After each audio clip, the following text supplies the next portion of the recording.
My son broke his bully's nose. I have done almost everything I could do regarding this situation. I've contacted the parents, I've contacted the school. The parents basically blew me off and told me that it was a situation of kids being kids. The school pretended to care, but didn't do anything in their power to actually stop it. I have asked my son plenty of times if he wanted to switch schools. It was always a no because he doesn't want to leave his friend. I can understand that considering he's had a rough go ever since he started school. He's been diagnosed with both autism and ADHD, so it's really hard for him to make friends. The little prick has been doing this to him for years. But lately it has gotten much worse.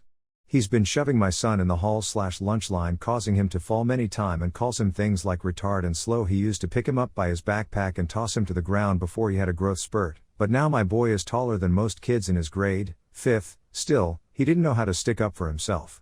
My wife always encouraged killing them with kindness, but it never worked in his favor.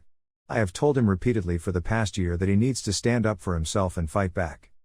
Yesterday he came home crying, and it just broke my heart to see how much pain he was in. I wasn't mean to him, but I was very stern and told him that if he didn't fight back the next time I was going to take him out of that SCUI whether he liked it or not. Well, today I got a call from my wife after work and she told me what had happened. He was on his way to lunch and got shoved onto the ground, causing his knees to be a bit bruised. My son then got up and left hooked him right in the face, causing his nose to immediately bleed. My son said that the boy started to cry and he even kind of felt bad. Heart of gold, his parents have contacted us. They're threatening to sue and told us that his nose had been broken. My wife is mad at me because I've been over the moon since. I don't condone violence, but in this situation something had to be done. Anyone who thinks otherwise hasn't seen the pain that little punk has caused for my son.